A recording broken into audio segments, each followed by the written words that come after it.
বিসমিল্লাহির রহমানির রহিম। প্রিয় শিক্ষার্থী, আশা রাখি সবাই ভালো আছো। আজকে আমরা হিসাব বিজ্ঞান দ্বিতীয় পত্রের ষষ্ঠ অধ্যায় আর্থিক বিবরণী বিশ্লেষণ দ্বিতীয় ক্লাস শুরু করব। এই ক্লাস শুরু করার আগে আমি বলছি, গত ক্লাসে যে আমরা সূত্রগুলি লিখেছিলাম এবং তোমরা অবশ্যই এগুলা চর্চা করেছ। এই সূত্রের আলোকে একটা এখানে উদ্দীপক দেওয়া আছে, সেই উদ্দীপকটি এখন আলোচনা করা আছে। নিচে এবিসি কোম্পানি লিমিটেড, কোম্পানির নাম হলো এবিসি, এর সম্পত্তি ও দায়ের পরিমাণ দেওয়া হলো। এখন সম্পত্তিগুলো কি কি আছে?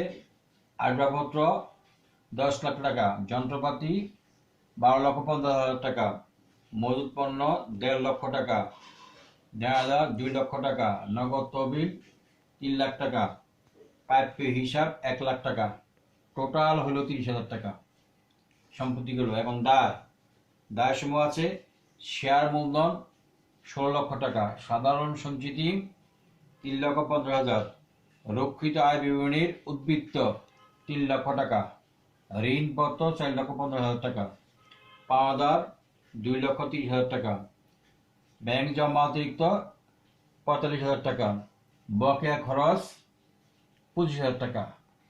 এই উদ্দীপকের আলোকে আমাদেরকে করতে বলেছে করণীয় চলতি মূল্য নির্ণয় করো।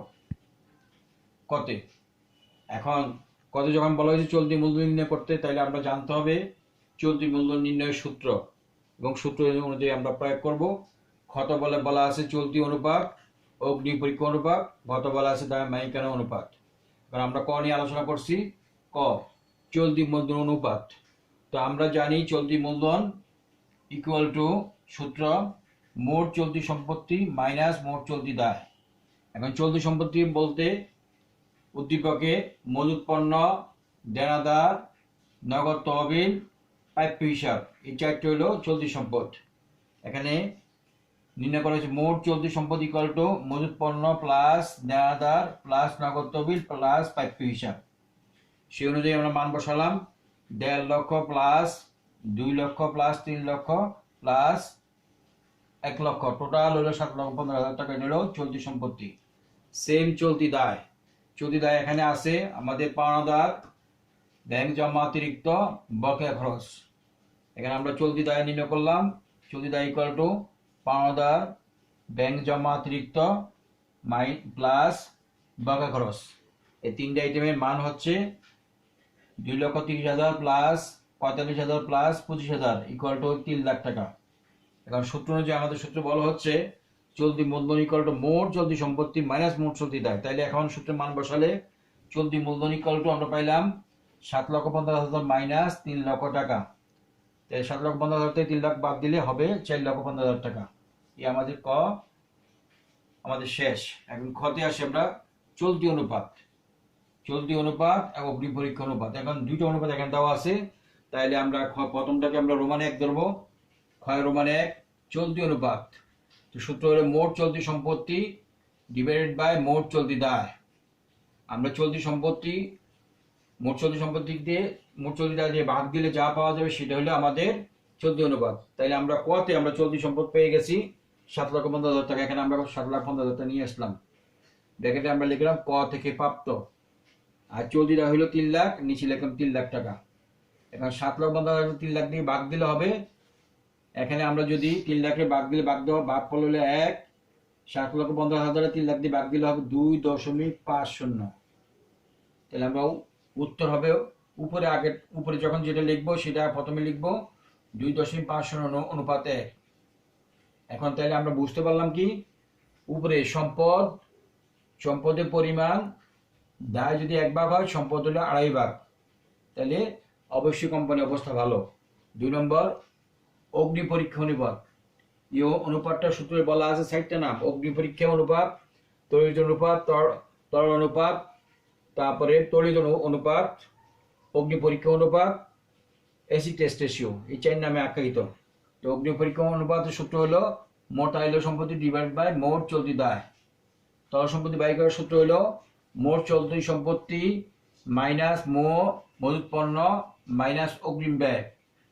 এখন আমরা যদি মোট চলতি সম্পত্তি থেকে মজুত পণ্য এবং অগ্রিম ব্যয় বাদ দিই, তাইলে আমরা অবশ্যই মোট তাইলেও সম্পত্তি পেয়ে যাব। তাইলে চলতি সম্পত্তি হইল কত? 7,15,000 টাকা।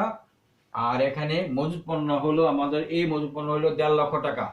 এই 1.5 লক্ষ টাকা আমরা এখান থেকে নিয়ে আসলাম। 1.5 লক্ষ আর অগ্রিম ব্যয় এখানে নাই, যেহেতু নাই সেগুলো আমরা জিরো বসালাম। তাই 7,15,000 টাকা 1.5 লক্ষ টাকা বাদ দিলে 6 লাখ, আর 3 লাখ তো আছে। এখন 3 লাখ দিয়ে 6 লাখ বাদ দিলে বাদ করলে উপর হবে 2, নিচে হবে 1, তো 2:1। এখানে আমরা অগ্নিম পরীক্ষা অনুপাত আদর্শ মান হচ্ছে 1:1, কিন্তু এখানে এটা বেশি। এখন আমরা গতে আসি। গত দায় মালিকানা অনুপাত সূত্র হচ্ছে মোট বহিদায় ডিভাইড বাই মালিকানা তহবিল। এখন বহিদায় সূত্র হলো মোট চলতি দায় প্লাস দীর্ঘমেয়াদী ঋণ বা ঋণপত্র ডিভাইডেড বাই শেয়ার মূলধন প্লাস সাধারণ সঞ্চিতি প্লাস রক্ষিত আয় উদ্বৃত্ত। এখানে তিনটা মান, চলতি দায় এবং ঋণপত্র। চলতি দায় আমরা কত পেয়ে গেছি? কত? 3 লাখ টাকা, 3 লাখ লিখলাম। তারপরে ঋণপত্র অঙ্কের প্রশ্নের মধ্যে বলা আছে ঋণপত্র 4,15,000 টাকা। এই 4,15,000 টাকা এখানে লিখলাম। 3 লাখ প্লাস 4,15,000 হইলো 7,15,000 টাকা। নিচে শেয়ার মূলধন সাধারণ সঞ্চিতি রক্ষিত আয় উদ্বৃত্ত। শেয়ার মূলধন হলো 16 লাখ, সাধারণ সঞ্চিতি হলো 3,15,000, রক্ষিত আয় উদ্বৃত্ত হলো 3 লাখ। তাইলে আমরা 3টা যোগ করলে হবে 22,15,000। এখন এটা দিয়ে বাদ দিন, নিচে হইলো 1, উপরে হইলো 0.33। তাহলে ওর রেজাল্ট আসলো 0.33:1। তাহলে এখানে এটা আদর্শ মান হচ্ছে 1:1। এখন আমরা আরেকটি উদ্দীপক নিয়ে কথা বলবো। আরেকটা উদ্দীপক হলো PQR লিমিটেড এর 2019 সালের 31 ডিসেম্বর তারিখের আর্থিক অবস্থার বিবরণী দেওয়া হলো। আমরা জানি আর্থিক অবস্থা বিবরণী বলতে কি বোঝায়? সম্পত্তি এবং দায়ের বিবরণী। সম্পত্তি হলো ডান দিকে, বাম দিকে হলো মূলধন দায়। সুনাম 30,000 টাকা, দালান কোটা 1,60,000 টাকা, যন্ত্রপাতি 1,40,000 টাকা, আসবাবপত্র 25,000 টাকা, মজুত পণ্য 40,000 টাকা, প্রাপ্য হিসাব 80,000 টাকা, প্রাপ্য নোট 20,000 টাকা, নগদ উদ্বৃত্ত 5,000 টাকা। টোটাল যোগফল হলো আমাদের 5 লাখ টাকা। দায়ের দিকে শেয়ার মূলধন 3 লাখ, সাধারণ সঞ্চিতি 25,000, সংরক্ষিত আয় 30,000, 10% ঋণপত্র 80,000, প্রদেয় হিসাব 15,000, প্রদেয় নোট 5,000, ব্যাংক জমা অতিরিক্ত 10,000। টোটাল যোগ করলে হবে 5 লাখ টাকা। প্রশ্নের বাইরে মানে উদ্দীপকের বাইরে আছে বিক্রিত পণ্যের ব্যয় 3,15,000 টাকা। আমাদের করণীয় কত বলা আছে? চলতি সম্পত্তি ও দায় কত টাকা? কত বলা আছে?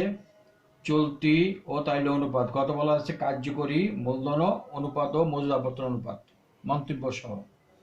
এখন আমরা ক নিয়ে আলোচনা করছি। ক, আমরা জানি চলতি সম্পদ এবং চলতি দায় সম্পূর্ণ আলাদা জিনিস। চলতি সম্পদ ইকুয়াল টু মজুত পণ্য প্লাস প্রাপ্য হিসাব প্লাস প্রাপ্য নোট প্লাস নগদ উদ্বৃত্ত। তাহলে এখানে আমরা চলতি সম্পত্তিগুলো কি কি? মজুত পণ্য, প্রাপ্য হিসাব, প্রাপ্য নোট, নগদ উদ্বৃত্ত। এই 4টা মান এখান থেকে নিয়ে আসবো। এই 4টা মান নিয়ে যোগ করলে হবে 1,45,000 টাকা। এই চলতি সম্পদ শেষ। চলতি দায় কয়ের রোমান 2। চলতি দায় ইকুয়াল টু, এখানে এই অঙ্কের মধ্যে প্রদেয় হিসাব, প্রদেয় নোট, ব্যাংক জমা অতিরিক্ত। এখানে প্রদেয় হিসাব, প্রদেয় নোট, ব্যাংক জমা অতিরিক্ত মানগুলো ওখান থেকে নিয়ে আসবো। প্রদেয় নোট হলো 15,000 টাকা, প্রদেয় হিসাব 15,000 টাকা, প্রদেয় নোট 5,000 টাকা, ব্যাংক জমা অতিরিক্ত 10,000 টাকা। টোটাল যোগ করলে 65,000 টাকা। এখানে কত বলা আছে? শুধু চলতিও তার হলো সম্পদ, চলতি সম্পদ এবং চলতি দায়। তাহলে আমাদের ক কমপ্লিট। এখন খতে আমরা আসি।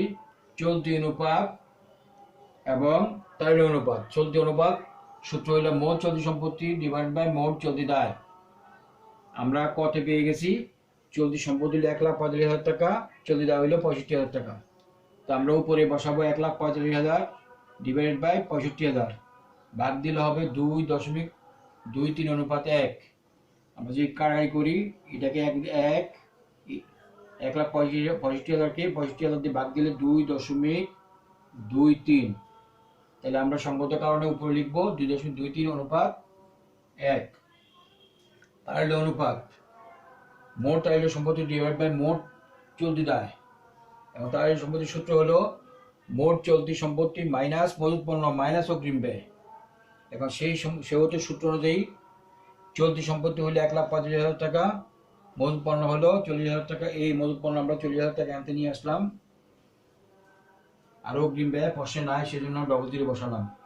তাহলে 1,35,000 টাকা 40,000 টাকা বাদ দিলে হবে 1,05,000 টাকা, নিচে হলো 65,000 টাকা। এখন 65,000 টাকা দিয়ে বাদ দিলে আমাদের হবে 1.91 অনুপাত 1।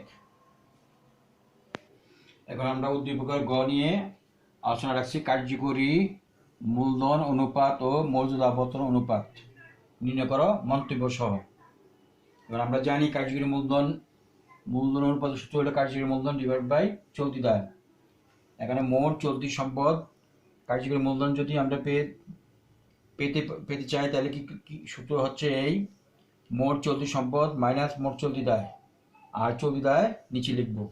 এখন চলুন আমরা প্রশ্ন ক থেকে মানগুলো পেয়ে গেছি। কতে বলা আছে যে আমরা চলতি সম্পত্তি হইলো 1,45,000 টাকা, চলতি দায় হইলো 65,000 টাকা, আর চলতি দায় হইলো 65,000 টাকা। তাইলে 1,45,000 থেকে 65,000 টাকা বাদ দিলে হবে 80,000, নিচে 65,000। তা আমরা যদি কাটাকাটি করি, নিচে 1 উপরে হইলো 1.23। সংগত কারণে লিখবো আমরা 1.23। প্রশ্ন আমাদের মন্তব্য চাওয়া হয়েছে। মন্তব্যটা হচ্ছে এই অধ্যায় প্রতিটা অনুপাতের মন্তব্য মানে আমাদের একটা আদর্শমান দেওয়া আছে। আদর্শমান বলতে তাই বোঝাচ্ছে যে কোম্পানির একটা টার্গেট সীমা এর মতো হলে ভালো, যে অনুপাতটা দেওয়া থাকবে মানে আদর্শমান সেটা সমান হলে ভালো, বেশি হলে তার চেয়ে ভালো, আর তার চেয়ে কম হলে তার চেয়ে খারাপ। তো এখানে আমরা তাই মানে কার্যকরী মূলধন আদর্শমান হচ্ছে 1:1। আমরা মন্তব্য লিখবো আমরা জানি কার্যকরী মূলধনের আদর্শ মান 1:1। এখানে নির্ণীত মান 1.23:1। নির্ণীত মান আদর্শ মানের চেয়ে বেশি হওয়া কোম্পানির কার্যকরী মূলধন অর্থাৎ চলতি সম্পদের পরিমাণ ভালো। এবার আমরা খতে আসবো মজুদ আবর্তন অনুপাত। মজুদ আবর্তন অনুপাতের সূত্র হলো আমরা জানি মজুদ আবর্তন ইকুয়াল টু বিক্রিত পণ্যের ব্যয় ডিভাইড বাই গড় মজুদ। বিক্রিত পণ্যের ব্যয় প্রশ্নে দেওয়া আছে, সেই জন্য কোনো সূত্র লিখতে হবে না। যদি দেওয়া না থাকে তাহলে আমরা লিখবো নিট বিক্রয় মাইনাস মোট লাভ। কিন্তু এখানে যেহেতু বিক্রিত পণ্যের ব্যয় দেওয়া আছে সেই জন্য আমরা এটাই লিখবো, ওটা লেখার প্রয়োজন নেই। গড় মজুদ প্রারম্ভিক মজুদ প্লাস সমাপনী মজুদ ভাগ 2। এই সূত্র অনুপাতে মান বসাই। বিক্রিত পণ্যের ব্যয় আছে 3,15,000 আর প্রারম্ভিক মজুদ নাই, সেজন্য ডবল জিরো। সমাপনী মজুদ আছে 40,000 ভাগ 1 ইকুয়াল টু, তো উপর হবে 3,15,000, নিচে হলো 40,000 টাকা। তো 3,15,000কে 40,000 বাদ দিলে হবে 8.75 বার।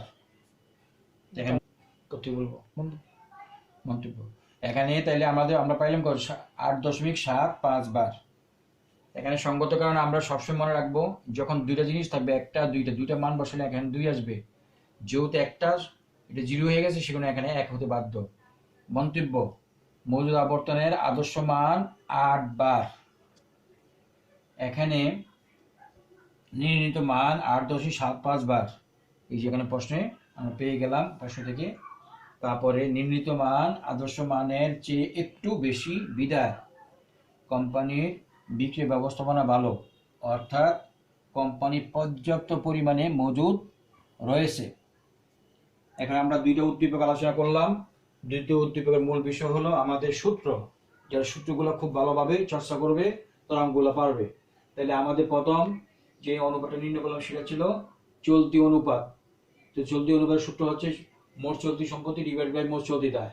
এখানে চলতি সম্পত্তি কি সেটা আমরা সূত্রে বলা আছে, অথবা আমাদের প্রশ্ন বলা আছে। সূত্র যেটা হবে সেটা আমরা অবশ্যই মুখস্থ করব এবং ওর বাসায় রপ্ত করব। চলতি দায় সেম কন্ডিশন। তারপরে তাইল অনুপাত সূত্র হলো তাইল সম্পত্তি ডিভাইড বাই মোট চলতি দায়। তারপর হলো আমরা দায় মালিকানা অনুপাত করেছি। দায় মালিকানা সূত্র হলো বহিদায় মোট বহিদায় ডিভাইড বাই মালিকানা তহবিল বা মালিকানা শর্ত। এবার কার্যকরী মূলধনের অনুপাত, কার্যকরী মূলধন ডিভাইড বাই মোট চলতি দায়। তারপর মজুদ আপত্তন অনুপাতের সূত্র হলো বিক্রিত পণ্যের ব্যয় ডিভাইড বাই গড় মজুদ। এই সূত্রগুলো আমরা আলোচনা রাখছি, এগুলো বাসায় রপ্ত করলে তোমরা অবশ্যই অঙ্কগুলা সুন্দরভাবে বুঝবে, বাসায় অবশ্যই চেষ্টা করবে সুন্দরভাবে করতে পারবে। ধন্যবাদ সবাইকে, সবাই ভালো থাকবে।